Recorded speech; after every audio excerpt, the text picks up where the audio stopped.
जय सिया राम, जय जय सिया राम, जय कृष्ण गोविंद हरे मुरारी, हे नाथ नारायण वासुदेवा, हे कृष्ण गोविंद हरे मुरारी, हे नाथ नारायण वासुदेवा, गोविंद जय जय गोपाल जय जय, गोविंद जय जय गोपाल जय जय, श्री राधा रमण हरि गोविंद जय जय, बोले वृंदावन बिहारी लाल की जय, श्री कृष्ण कन्हैया लाल की जय, बांके बिहारी लाल की जय, राधिका रमण सरकार की जय, नमः पार्वती पतये नमः, हर हर महादेव जय। चल प्रेम से तो पुष्प चढ़ा दीजिए नारायण के चरणों में। वो तो ठीक है, अभी सोच रहा है कम लिख रहे हैं। हाँ, एक एक फूल ले लीजिए हाथ में और पुष्प ले करके आप लोगों को एक मंत्र जपना है भगवान का। वो कहते हैं ओम नमो भगवते वासुदेवाय। ठीक है ना? अभी हाँ, जब कथा श्रवण करने चल रहे हैं, ठीक है ना? तो इस मंत्र को लगातार आप अपने मन में जपते रहिएगा, ठीक है ना? अच्छा, तो कथा आप हिंदी में श्रवण करना चाहते हैं क्या? हम लोग हिंदी भाषी हैं, संस्कृत में श्लोक पढ़िए हाँ, और हिंदी का अनुवाद करें, अनुवाद कीजिए और उसका विस्तार से हाँ, विमोचन कीजिए। अच्छा अच्छा अच्छा, तो ये तो बड़ा समय लगेगा, फिर ठीक है, शॉर्टकट अपने हिसाब से बोलिए, अपने जैसे करते हैं जैसे आप कहिए, क्योंकि समय लग जाएगा काफी। वही करेंगे। फिर बाद वो में टाइम जाएगा। ऐसा न हो कि आप कहें कि फिर समय ज्यादा लगा दिए, ऐसा ना हो, ठीक है? संस्कृत में बात हाँ, संस्कृत में कर दीजिए। चलिए, आइए वृंदावन बिहारी लाल की जय, कृष्ण कन्हैया लाल की जय।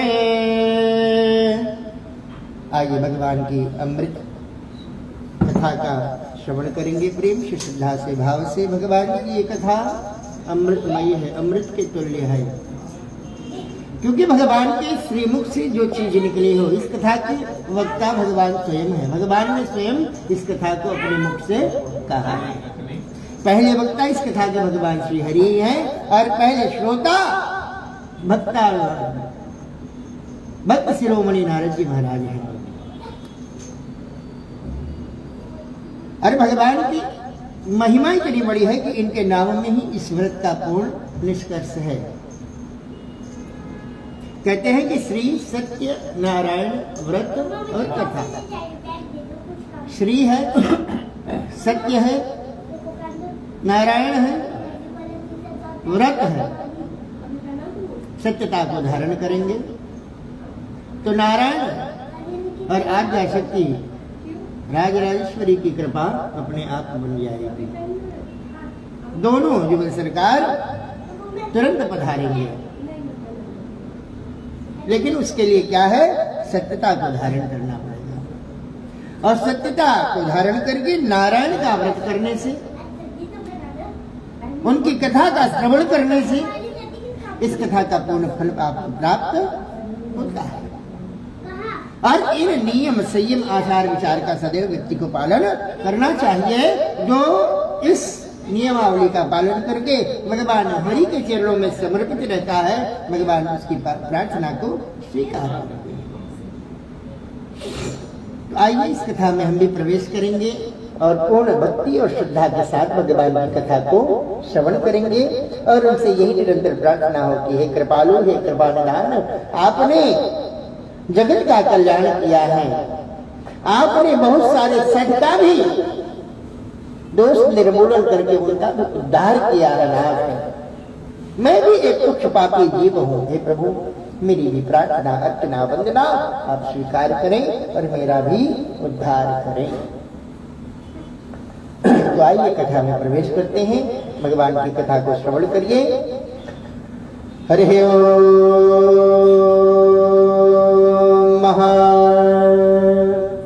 एकदा नैमिषारण्ये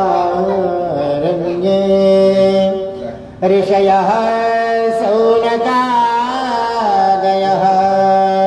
प्रबोधमुनयः सर्वे सुतं पौराणिकं खलु व्रतेन तपसा किं वा प्राप्यते वाञ्छितो फलं तत्सर्वं शोधने क्षामा कथयस्यामः मुने।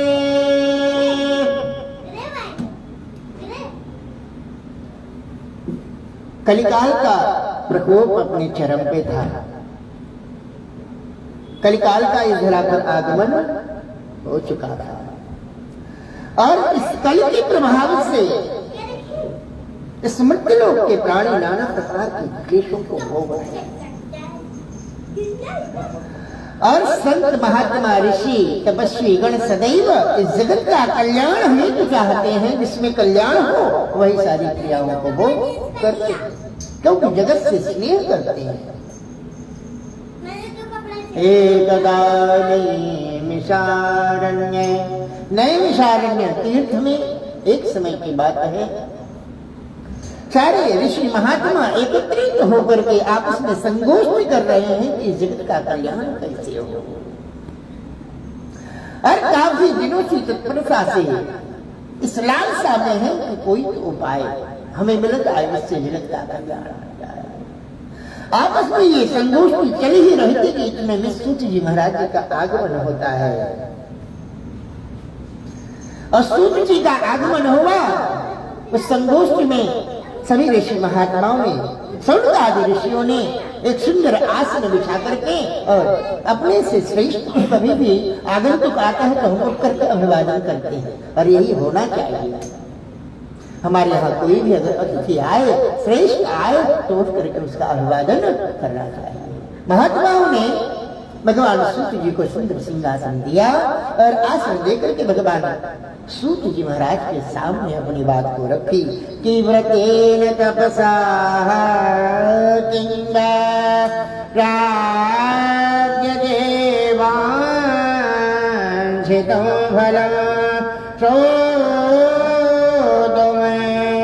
क्षामः कथयस्यामः मुने। सूत जी से सभी महात्माओं ने प्रश्न किया कि हे प्रभु, हम आपसे कुछ जानना चाहते हैं, जिज्ञासु हैं। ऐसा कौन सा व्रत, उपाय, तपस्या, ऐसा कौन सा कर्म है जिसके करने से इस संसार सागर के मानवों के सारे दुख और शोक का शमन हो, वांछा की उनकी सिद्धि हो, उनके मन की कामनाओं की पूर्ति हो और अपने द्वारा किए गए सारे दुष्कर्मों और पापों से समूल उद्धृत हो सके, संसार सागर से पार कर सके। हे नाथ, ऐसा कौन सा कार्य है? हम आप उससे इस विषय में सुनना एवं जानना चाहते हैं। हे नाथ, हम सभी का मार्गदर्शन करें आप। सूत जी कहते हैं, श्री सूत उवाच नारदेनैव सम्पृष्टौ भगवान् कमलापदे सूर्यैर्घैर्घैवाह शृणोध्वं समाहितः। कहते हैं कि हे ऋषियों, हे महात्माओं, आपका जो ये प्रश्न है बड़ा ही सुंदर प्रश्न है और जगत कल्याण का प्रश्न है। और जगत कल्याण से बड़ा कोई धर्म होता ही नहीं। कहते हैं कि परहित सरिस धर्म नहीं भाए, पर धर्म नहीं भाई अपर पीड़ा सामान नहीं हमारे। परोपकार से बड़ा कोई धर्म नहीं है और किसी को दुखी देख करके स्वयं में दुख का अनुभव करना इससे भी बड़ा कोई धर्म नहीं है। ये नहीं कि कोई दुखी है तो हम मजा करें, अरे बाबा बहुत अच्छा हुआ। लेकिन आज का कली का प्रभाव यही है कि लोगों को अच्छा लगता है अगर हमारा पड़ोसी दुखी है, हमारा मित्र दुखी है, हमारा रिश्तेदार दुखी है तो उन्हें बड़ा सुख होता है कि वाह क्या बात है, हाँ बहुत बढ़िया किया। आज की ये समस्या है, लेकिन ये धर्म कहता है कि सदैव परोपकार की भावना हो, जैसा हमारे ऋषि महात्मा हम पर करते हैं। महात्माओं ने अनुग्रह किया था तो भगवान सूर्य जी कहते हैं कि एक समय की बात है, नारद महाराज जी इस भूमंडल पर आए और त्रैलोक्य का वो भ्रमण कर रहे थे। और त्रैलोक्य का भ्रमण करते करते करते करते करते मन बड़ा अशांत और अक्लांत सा हो गया, बड़े दुखी हुए क्योंकि संतों का हृदय जो है ना बड़ा कोमल होता है। कहते हैं कि संत हृदय नवनीत समाना, संत हृदय नवनीत समाना। संतों का हृदय जो होता है वो घी के समान होता है। जैसे घी को आप चाहे गर्म कर लो चाहे बहुत ठंडा कर दो, लेकिन उसका स्वभाव कभी परिवर्तन नहीं करता। आप उसको लेंगे तो आपको पुष्टता ही प्रदान करेगा, शक्ति ही प्रदान करेगा, चाहे उसे खौला दो और चाहे उसे शीतल कर दो। भाव यही है कि संतों का हृदय भी ऐसा है, उनके साथ आप भले ही दंडता कर लो लेकिन वो संत कभी आपके साथ दंड भाव नहीं करेगा। और नारद जी महाराज इसीलिए अक्लांत है, इसीलिए दुखी हैं, इसीलिए कष्ट में है कि बताओ। भगवान कहते हैं कि सब मम प्रिय सब मम उपजाए, ये सब मेरे ही है, लेकिन अपने कर्मों पे नहीं दिए नाना प्रकार के क्लेशों को भोग रहे हैं, कष्टों को भोग रहे हैं। ऐसा कोई साधन मिल जाए जिससे कि जगत का उद्धार हो। भाव यही करते करते करते करते भगवान श्री हरि लोग पहुंच जाते हैं स्वर्ग लोक में, जहाँ भगवान श्री हरि अपनी शेष शैया पर माँ लक्ष्मी के साथ विराजित है। ध्यानावस्थित मनसा, अपने भक्तों के ध्यान में लगे हैं भगवान, अपने इष्ट के ध्यान में लगे हैं और नारद जी का आगमन हो जाता है। नारद जी ने देखा कि भगवान विश्राम अवस्था में हैं तो प्रेम से श्रद्धा भाव से कुछ श्लोकों का अवगाहन करने लगे, प्रेम से भाव से गुनगुनाने लगे। नमोवन मनसा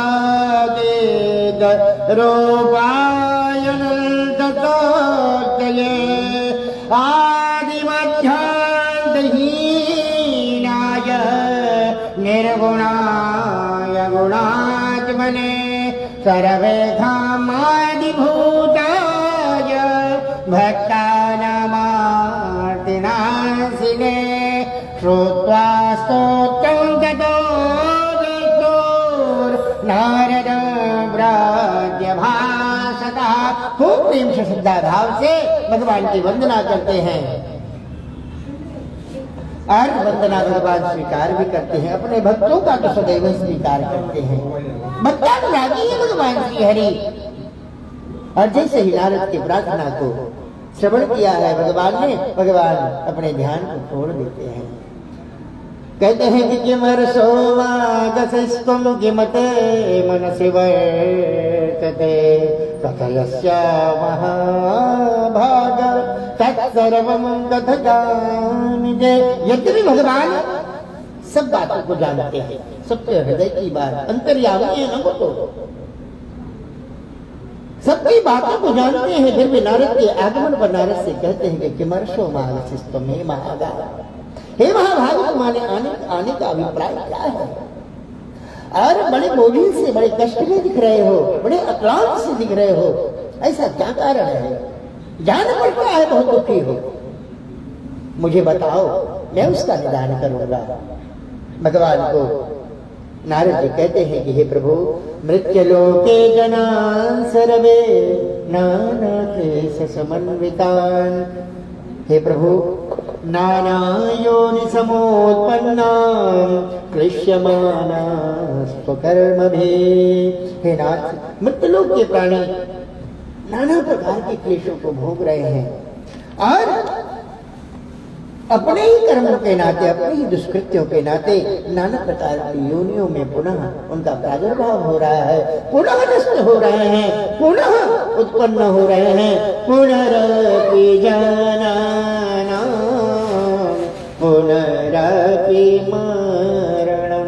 एक तरफ आ रहे हैं, एक तरफ जा रहे हैं और अपने ही कृत्यों के नाते नाना प्रकार के दुखों को, कष्टों को, क्लेशों को भोग रहे हैं। हे नाथ, कोई अगर सहज सा उपाय साधन हो तो मुझे सुनाने की कृपा करें। श्री भगवान उवाच। भगवान ने नारद जी की वाणी सुनी और सुन करके भगवान ने कहा कि तथास्तु। हे नारद, तनिक भी चिंता न करो, हम तुम्हें वह चीज प्रदान करते हैं, वह क्रिया प्रदान करते हैं, वह कार्य प्रदान करते हैं जिसके करने से इस मृत्यु लोक के प्राणियों का सकल दुख, दारिद्र्य, शोक आदि सर्वत्र नष्ट हो जाएगा। उसके जीवन का उद्भव होगा, जीवन का कल्याण होगा और जीवन का उद्धार भी होगा। भगवान कहते हैं कि सत्यनारायणस्यैव व्रतं सम्यक् विधानतः कृत्वा सत्यं सुखं भूत्वा परत्रं मोक्षमाप्नुयात्। कहते हैं कि भगवान श्री सत्यनारायण का एक व्रत है जिसे करने से मनुष्य के सारे दुख और शोक का शमन हो जाएगा। और इस व्रत का इतना प्रभाव है कि अगर तल्लीनता से, श्रद्धा से, भाव से, भक्ति से सजग होकर के भगवान के चरणों में जो व्यक्ति समर्पण होकर के भगवान की कथा का अवगाहन करेगा, श्रवण करेगा, तो भगवान के हरि पद की प्राप्ति भी कर सकता है, अर्थात मोक्ष तक की प्राप्ति हो सकती है। इस कथा का इतना प्रभाव है। नारद जी ने सारी बातें सुन ली भगवान की। भगवान ने बताया व्रत, तो भगवान से कुछ और प्रश्न करते हैं। कहते हैं, प्रभु आपने बता तो दिया है, लेकिन कुछ चीजें मेरे मन में, कुछ प्रश्न ऐसे जागृत हो रहे हैं कि जिसे मैं सोच लेता हूँ कि यह आपसे पूछना अति आवश्यक है, क्योंकि ये मृत्यु लोक के प्राणी जो हैं ये अत्यंत ही स्वार्थी है ना। स्वार्थ लाहि करहि सब प्रीति, सुर नर मुनि यह जग की रीति। स्वार्थ लाहि करहि सब प्रीति। यह नाथ, बिना स्वार्थ के कोई कार्य करेगा उरेगा नहीं। मैं चाहे जितना सिंहनाद करूं और जितना धर्म का प्रचार करूंगा, लेकिन कोई श्रवण नहीं करेगा। तो भगवान ने कहा कि कहो नारद, क्या प्रश्न है तुम्हारे। नारद जी कहते हैं कि हे नाथ, किम फलं किम विधानं च कृतं केनैव तद्व्रतं तत्सर्वं विस्तरात् ब्रूहि तदा कार्यं व्रत प्रभो। हे नाथ, पहले तो ये बता दीजिए कि इस व्रत को करने से उसका परिणाम, उसका फल क्या आएगा। फल प्रतिष्ठा इंसान पहले करता है, जबकि गीता कहती है कि कर्मण्येवाधिकारस्ते मा फलेषु कदाचन। फल की इच्छा मत कर, अपने कर्म को करता है। भगवान आएंगे और सारा पूर्ण हो जाएगा। लेकिन व्यक्ति का भाव यह है कि वो उस चीज को हटा नहीं, नकार नहीं सकता। तो इसीलिए नारद जी जानते थे। नारद जी ने पूछ लिया प्रश्न। भगवान कहते हैं कि हे नारद, सुनो, इस व्रत को करने से क्या क्या होगा वह सारी चीजें भी मैं बताता हूँ। कहते हैं, श्री भगवान उवाच दुख शोकादि शमनं धन धान्यं प्रवर्धनं। इस व्रत और कथा को श्रवण करने से दुख, शोक आदि का शमन हो जाएगा और धन धान्य प्रवर्धनम, धन और धान्य से परिपूर्ण होगा मनुष्य। सौभाग्य संतति करो सर्वत्र विजया प्रदो यस्मिन् कस्मिन् दिनो मर्त्यो भक्ति श्रद्धा समन्वितः। कहते हैं कि स्त्रियां सदैव सौभाग्यवती होंगी, संतानवान, संततिकरम और सर्वत्र विजय प्रदम, हर क्षेत्र में उनकी विजय होगी। और यस्मिन् कस्मिन् दिने मर्त्यो भक्ति श्रद्धा समन्वितः, इस व्रत और कथा को श्रवण करने के लिए किसी मुहूर्त की आवश्यकता नहीं होती। यस्मिन् कस्मिन् दिने, आप किसी भी दिन भक्ति और श्रद्धा और भाव से समन्वित होकर के भगवान श्री हरि की कथा का श्रवण कर सकते हैं। नैवेद्यम भक्तिदा दद्यात् सबादम भक्षमुत्तमं ब्रह्मा फलं मृदं क्षीरं गोधो मत्स्य चूर्णकम्। और भगवान को सुंदर नैवेद्य का भोग लगाना चाहिए, पंजीरी आदि का भोग लगाना चाहिए, केले के फल का भोग लगाना चाहिए भगवान को, केले के वृक्ष का मंडप बना करके भगवान को सुशोभित करके और भगवान को चूर्ण का प्रसाद आदि अर्पण करके और भगवान के चरणों में केले का फल आदि निवेदित करके भगवान का पूजन करना चाहिए। सत्यनारायणम देवम यस्यैव निशामुखे ब्राह्मणैर्बान्धवस्तैता सहितो धर्म तत्परः। और भगवान सत्यनारायण की व्रत कथा सदैव निशा वेला में आरंभ करनी चाहिए और अपने बंधु बांधवों के साथ में बैठ करके धर्म से तत्पर होकर के भगवान की कथा को श्रवण करना चाहिए। अभावे सालचूर्णं वा शर्करा वा गुणस्तदा समागम सर्वभक्षाणि शैते कृत्य निवेदयेत। अगर साटी का चावल आपको न उपलब्ध हो तो शर्करा वा गुणस्तदा, शर्करा और गुड़ और आटे की पंजीरी आदि बनाकर भी सवाया मात्रा में भगवान को अर्पित किया जा सकता है। जो भी भोग भगवान को निवेदित करें उसमें मात्रा सवाया की ही होनी चाहिए, चाहे वो सवा छटाक हो या सवा मन हो, जितनी शक्ति उतनी भक्ति।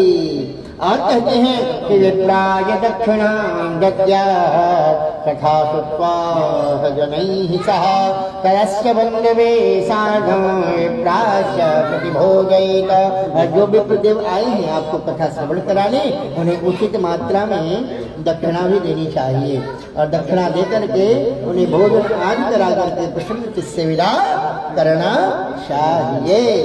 प्रसादं भक्षेद भक्त्यादि नृत्यगीतादिकं चरेत् ततस्य स्वगृहं गच्छेत् सत्यनारायण स्मरण।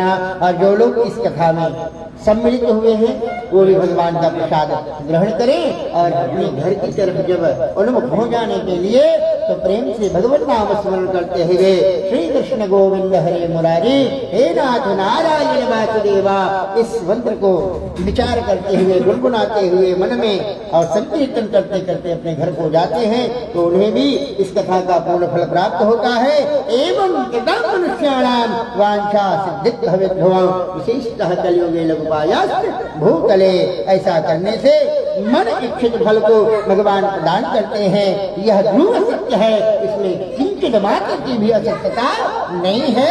विशेषतः कलियुगे लघुपायास्त भूतले, इस कलिकाल में इस भूतल पर धराधाम पर सबसे छोटे से छोटा उपाय है जिसको करने से मनुष्य भगवान की परम गति की प्राप्ति कर सकता है, अपने आप को मोक्ष गति प्रदान कर सकता है, भगवान के हरि शरण में हरि शरण में अपने आप को पा सकता है। तो आइए प्रेम से भगवान नाम संकीर्तन करते हुए इस कथा का प्रथम अध्याय पूर्ण करते हैं। श्रीमन्नारायण नारायण हरे हरे, श्रीमन्नारायण नारायण हरे हरे, भजमन्नारायण नारायण हरे हरे, भजमन्नारायण नारायण हरे हरे, श्रीमन्नारायण नारायण हरे हरे, श्रीमन्नारायण नारायण हरे हरे, भजमन्नारायण नारायण हरे हरे, गोविंद नारायण नारायण हरे हरे, राम नारायण नारायण हरे हरे, राम नारायण नारायण हरे हरे, श्याम नारायण नारायण हरे हरे, गोविंद नारायण नारायण हरे हरे, श्रीमन्नारायण नारायण हरे हरे, श्रीमन्नारायण नारायण हरे हरे, श्रीमन्नारायण नारायण हरे हरे, कृष्ण नारायण नारायण हरे हरे, केशव नारायण नारायण हरे हरे, माधव नारायण नारायण हरे हरे, श्रीमन नारायण नारायण हरे हरे, गोविंद नारायण नारायण हरे हरे, श्रीमन नारायण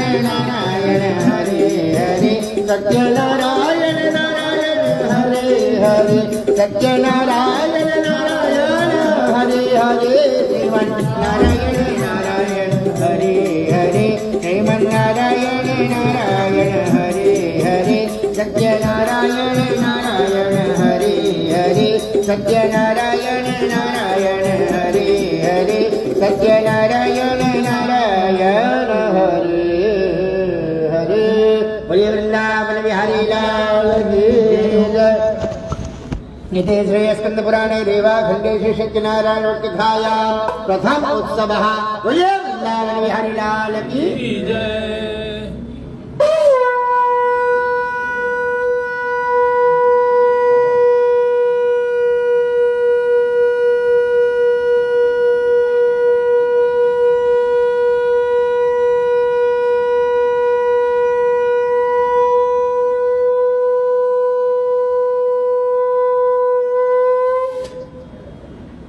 बोलिए वृंदावन बिहारी लाल की जय।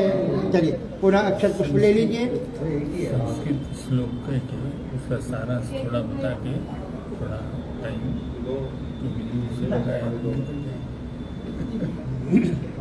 तो मूल कथा तो आपने श्रवण कर ली, इसके बाद तो आप जानते ही कि क्या है कथा में, है ना? हाँ, तो संस्कृत में श्रवण कर लीजिए आप लोग, ठीक है ना? फिर भी एक सूक्ष्म तौर पर बता देंगे।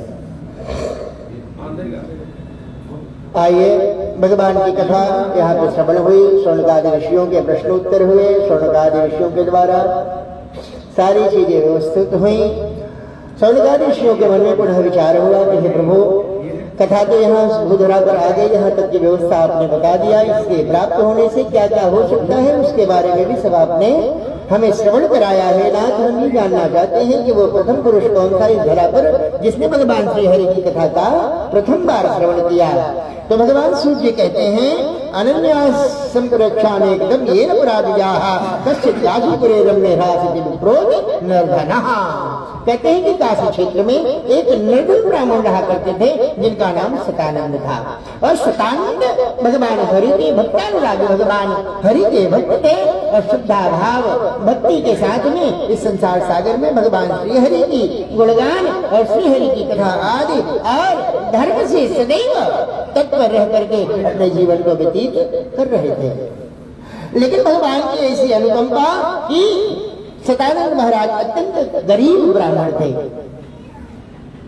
और रोज भिक्षाटन किया करते थे और भिक्षाटन में जो भी प्राप्त होता उसी से ही अपने परिवार का पोषण किया करते थे। और कई दिन बीत चुके हैं, भिक्षाटन के लिए लोग रोज जाते थे लेकिन भिक्षा में कुछ प्राप्त ना हो। और ये भी बड़ी विडंबना थी कि 5 घरों में ही जाना था उनको, 6 दरवाजे पे नहीं जाते थे। अगर भिक्षा मिल गई तो भी राधे राधे और नहीं मिल गई तो भी राधे राधे। 5 ही द्वार जाना है, 6 द्वार पे नहीं जाना है। तब ये मान लेना है कि हरी इच्छा। कई दिन बीत चुके हैं, भिक्षा में कुछ प्राप्त होता नहीं है। रोज कुछ न कुछ ढाढ़स बधा रहे हैं परिवार को। पत्नी से कहते हैं कि भैया देखो आज हो सकता है कृपा हो जाए भगवान की, लेकिन मन में ये विचार बना लिए हैं कि आज अगर भिक्षा में मुझे कुछ प्राप्त नहीं होगा तो मैं अपने परिवार का पोषण नहीं कर पा रहा हूँ, तो मेरा इस धराधाम पर रहना भी ठीक नहीं है। मुझे अपने प्राणों को त्याग देना चाहिए। जो अपने कर्म से अर्चित है, जो अपने कार्य से अर्चित है, जो अपनी सारी व्यवस्थाओं को नहीं कर पा रहा है, सामर्थ्य वाला नहीं है, सब कुछ देने के बाद भी भगवान की कृपा मुझ पर नहीं हो रही है, इससे यह जानना पड़ता है कि मुझसे बड़ा पापी संसार सागर में कोई नहीं है। तो मैं अपने प्राणों का प्राणांत कर दूंगा। उस दिन भी भिक्षा के लिए सुबह प्रातः उठते हैं और भगवान की अर्चना वंदना करते हैं, गायत्री संध्या इत्यादि करके भगवान का पूजन इत्यादि किया और करके और पुनः अपना झोली कमंडल लेकर के और निकल पड़ते हैं श्री राधे गुनगुनाते गुनगुनाते, और सभी द्वार पर गए लेकिन भिक्षा प्राप्त नहीं हुई, क्योंकि यही परीक्षा है। भगवान अपने भक्त की परीक्षा सर्वदा लेता है। एक सरोवर तट के पास जाते हैं, संध्या काल का समय है, और उन्हें ये लगता है कि अब मुझे यही प्राण त्याग देने चाहिए। अब आज भी घर जाऊंगा तो क्या कहूंगा कि आज भी कुछ प्राप्त नहीं हुआ। मन में विचार कर ही रहे थे और सरोवर से छलांग लगाने ही वाले थे, कितने ही भगवान श्रीहरि का आगमन हो जाता है। श्रीहरि ने एक वेश बदला और एक वृद्ध ब्राह्मण स्वरूप का वेश धारण करके और आकर के सन्निकट खड़े हो गए। अरे रुको, क्या मूर्खता कर रहे हो? जैसे कोई एकांत में हो और उसको डायरेक्ट आकर के कोई है, भयभीत हो गए सतानंद कि कोई तो यहाँ मुझे देख लिया। कहा प्रभु आप मुझे मत बचाइए, आप मुझे मत रोकिए, आपके पास कोई साधन नहीं बन सकता है, मुझे आज ये कृत्य करना ही पड़ेगा और मुझे संसार सागर को छोड़ना ही पड़ेगा, इसी में सबका भला है। कहते बताओ तो सही क्या कह रहा है। मधुर वाणी सुन करके भगवान श्रीहरि की उनका हृदय पिघल गया सदानंद का। भगवान की वाणी में ही तो जादू है। और जैसे ही श्रवण किया वैसे कहते कि ब्राह्मणो वददरिद्रो ब्राह्मणो वददरिद्रोहम भेखाथ वये भ्रमे मही। कहनाथ मैं बहुत दरिद्र ब्राह्मण हूं और भिक्षाटन से ही मेरे पूरे परिवार का पोषण होता है और मेरे जीवन की दिनचर्या को चलाने का साधन भी यही है भिक्षाटन। और कई दिन बीत चुके हैं, भिक्षा में कुछ प्राप्त नहीं हुआ। इसीलिए जब इतनी दरिद्रता का समय चल रहा है, मेरा भगवान की कृपा नहीं हो रही, तो मुझसे बड़ा पापी कोई न होगा, मुझे अपने प्राण त्याग देने चाहिए, किसी पर बोझ बन करके नहीं जीना चाहिए, मुझे ऐसा लग रहा है। भगवान कहते हैं कि एक उपाय साधन है, हे सदानंद तुम भगवान श्री सत्यनारायण के व्रत कथा का श्रवण करो और इसके करने से तुम्हारी दुख और दरिद्रता सबका शमन हो जाएगा, इसमें तनिक भी संशय नहीं है। भगवान की सुमधुर वाणी और उपदेश सुन करके सदानंद महाराज प्रसन्न हुए, उनको धीरज बंधा। कथा की सारी विधि विधान को भगवान से उन्होंने जाना और जैसे ही विधि विधान बता दिए, आज सदानंद महाराज ने प्रबंध करके सारे विधान को श्रवण कर रहे थे। विधान संपन्न हुआ, भगवान अंतर ध्यान हो गए। जब सदानंद ने अपने नेत्रों को खोला तो वहां कोई नहीं, वही रोदन करने लगे। उन्हें ये समझ में आ गया कि ये कोई और नहीं, ये वही चित्तूर कन्हैया है और उसी ने ही मुझे ये मंत्रणा दी है। मन में विश्वास अनित सा हो गया और घर पे आए। उस दिन अपनी पत्नी को आश्वस्त किए कि देखो आज तो नहीं लेकिन कल अवश्य हमें भिक्षा मिलेगी और मैंने एक ऐसा उपाय जाना है जिससे हमारी दरिद्रता का भी शमन हो जाएगा। अपनी पत्नी को सारे विधान के बारे में बता दिए, जैसा कि उन्होंने भगवान श्री हरि से श्रवण किया था। पत्नी भी प्रसन्न हुई, लेकिन पत्नी कहती है कि रात्रि में बच्चे सोएंगे कैसे, उन्हें क्या कहूंगी। तो बिंदु जी की एक कविता याद आती है कि एक माँ रात भर उबालती रह गई पत्थर, आज बच्चे नींद की आगोश में आ सो गए। पत्थर उबाल रही थी, अभी हो जाएगा, अभी देती हूँ, बस बन गया है, अभी परस रही हूँ, चिंता न कर, ला रही हूँ। यही करते करते रात भर पत्थर ही उबलते रह गए और बच्चों को नींद आई और नींद के आगोश में बच्चे सो गए। क्योंकि निद्रा एक ऐसी चीज है कि वो कभी भी आती है, निद्रा को कोई रोक नहीं सकता। उस दिन का दिन बीत गया। सुबह प्रातः काल दोनों पति पत्नी उठते हैं और भगवान श्री हरि का पूजन वंदन किया खूब सुंदर ढंग से और नित्य क्रियाओं का संपादन किया, गायत्री आज संध्या करके, और ब्राह्मण देव निकल जाते हैं भिक्षाटन के लिए। भिक्षामदे और जिस द्वार पर जा रहे हैं उस द्वार से ही भिक्षा प्राप्त होते जा रही है। एक द्वार पे खड़े हैं, दूसरे से आवाज आ रही है, महाराज यहां से भी ले लो। 5 ही घर में जाते जाते सारी व्यवस्थाओं से सतानंद महाराज परिपूर्ण हो गए। अन्न धन धान्य सब कुछ प्राप्त किया और प्रसन्न हृदय से घर आते हैं। घर आकर के अपनी ब्राह्मणी के साथ बैठ करके बंधु बांधवों को आमंत्रित किया और भगवान विप्रदेव ब्राह्मण देव को बुला करके भगवान श्रीहरि की कथा को श्रवण किया। और जब तक इस धराधाम पर रहे तब तक भगवान श्रीहरि की कथा को श्रवण करते रहे। सारे ऐश्वर्य पुत्र पौत्र धन धान्य समृद्धि आज से संपन्न होकर के अंत में भगवान वैकुंठ लोकवासी हुए। एक समय की बात है कि सतानंद महाराज व्रत कथा को श्रवण कर रहे थे, उसी क्षण उनका एक मित्र आता है। मित्र से पूछता है, मित्र वो लकड़हारा, वो पूछता है सतानंद महाराज से कि हे प्रभु ये आप क्या कर रहे हैं और इतना ऐश्वर्य वैभव इतने जल्दी इतने कम समय में कैसे प्राप्त किया आपने। सतानंद महाराज ने अपने मित्र को सारी सच्चाई बताई कि ऐसे ऐसे भगवान के दर्शन हुए मुझे और भगवान के उपदेशानुसार मैंने वो सारी क्रियाओं का संपादन किया और अपने जीवन में उसको धारण किया और आज उसी का प्रभाव है जो ये सब सुख शांति समृद्धि मुझे प्राप्त हुई है। तुम भी अगर ऐसा करो तो तुम्हें भी सारी सुविधा सुख और विघ्न बाधा से रहित होकर के तुम इस संसार सागर में भगवान की कृपा पात्र बन करके अपने जीवन ही को चला सकते हो। लकड़हारे ने अपने ब्राह्मण मित्र की बात को श्रवण किया और मन में ये विचार पैदा किया कि आज इन लकड़ियों को बेचने का जो भी धन प्राप्त होगा उसी से मैं भगवान श्री हरि की कथा का श्रवण करूंगा। और लकड़ियों का गट्ठर मस्तक में रख करके और निकल जाता है। और जहाँ धन संपन्न वैभव युक्त लोग रहा करते हैं उस क्षेत्र में जाता है और भगवान की ऐसी अनुपम कृपा होती है कि उस दिन उसे उस लकड़ियों को बेचने का चतुर्गुणी ज्यादा द्रव्य प्राप्त होता है, प्रसन्न हो जाता है और द्रव्य लेकर के बाजार से पूजन की सारी सामग्रियों की व्यवस्था करके घर को आकर के अपने बंधु बांधवों के साथ ब्राह्मण मित्र के साथ बैठ करके भगवान श्री हरि की कथा का श्रवण किया। और जब तक इस धराधाम पर रहा लकड़हारा तब तक भगवान श्री हरि की कथा को श्रवण करता रहा और अंत में भगवान की वैकुंठ लोक की प्राप्ति की। इति श्री स्कंद पुराणे रेवा खंडे श्री सत्यनारायण कथायां महा द्वितीयो उत्सवः। बोले वृंदावन बिहारी लाल की।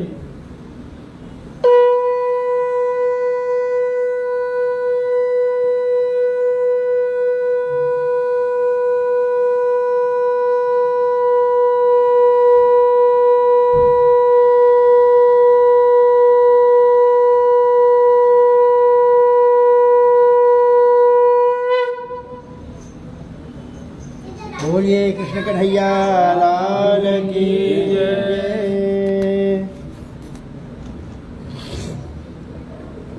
तृतीय अध्याय की कथा है जिसमें सूत जी महाराज बता रहे हैं। आज इसमें राजा उल्कामुख, साधु वणि, लीलावती और कलावती की कथा है।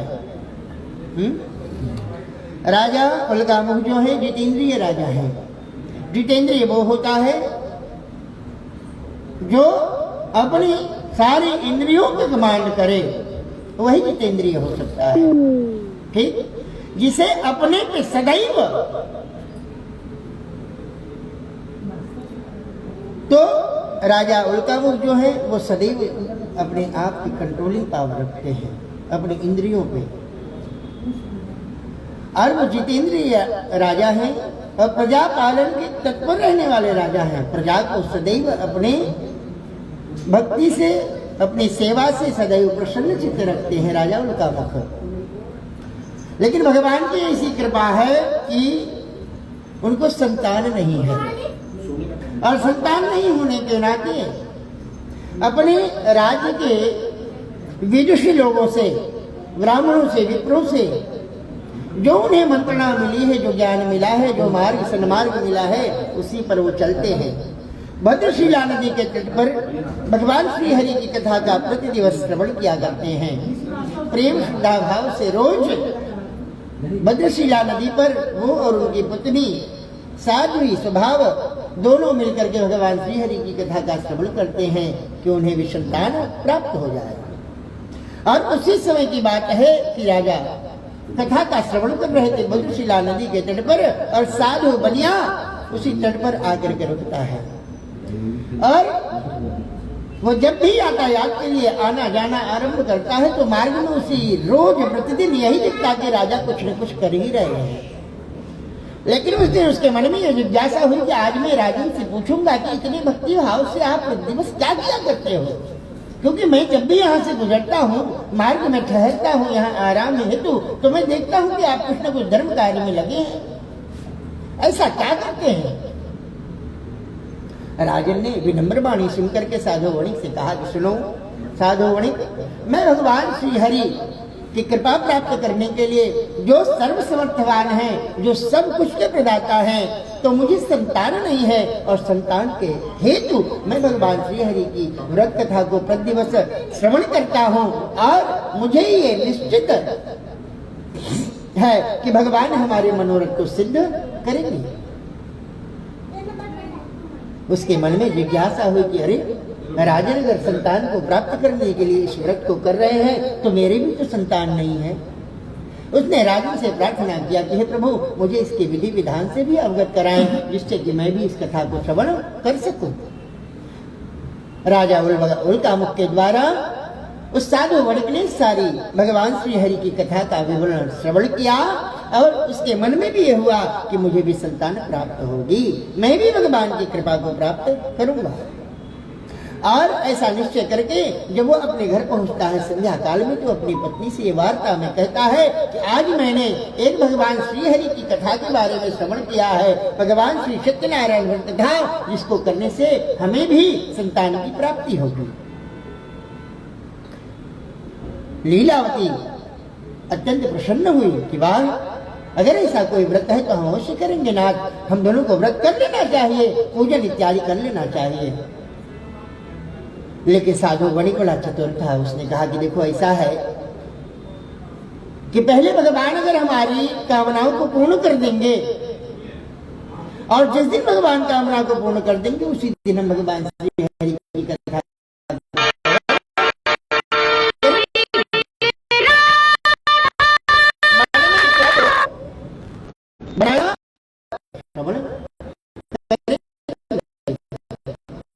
मन में विचार किया, अर्थात और बड़े संकल्प को स्वीकार भी करते हैं। अगर कोई वचनबद्धता भगवान के सामने करता है तो भगवान उसका पालन भी करते हैं। योग अक्षेहम वहाम्यहम स्मृति सकल कल्याणम, जो भी भगवान का स्मरण करता है सदैव उसका कल्याण चाहते हैं भगवान। और साधु वणिक और उसकी पत्नी साध्वी लीलावती दोनों के मन में संकल्प किया, और भगवान की ऐसी असीम कृपा हो गई कि 9वें मास में ही लीलावती गर्भवती हुई, और गर्भ धारण करने के पश्चात भगवान की कृपा से उसे कन्या रत्न की प्राप्ति हुई। और कन्या भी ऐसी प्राप्त हुई कि जो दिन प्रतिदिन वृद्धि करती थी। आज कुछ है तो कल कुछ और स्वरूप है, परसों कुछ और है। ब्राह्मण विप्रों से उसने संशोधन कराया उसके जन्मांग को, तो ब्राह्मणों ने कहा कि भैया यह अगर इस तरह से नक्षत्र में पैदा हुई है कि प्रति घंटे प्रति दिवस कुछ न कुछ उसमें बदलाव है, तो इसका नामकरण कलावती होना चाहिए। कलावती नाम से इसे संबोधन किया जाएगा। ब्राह्मणों ने विप्रों ने भगवान का पूजन इत्यादि करा करके उसका नामकरण संस्कार किया, और ब्राह्मण आदि का पूजन करके बनिया अपने बंधु बांधवों के साथ में खूब बढ़िया ढंग से भोजन आदि कराया, और हर्षोल्लास से 12वीं का संस्कार मनाया। लेकिन भगवान की कथा को श्रवण नहीं किया। संतान की प्राप्ति भी हो गई, भगवान की कथा भी नहीं हुई। पत्नी को बड़ा शोक हुआ।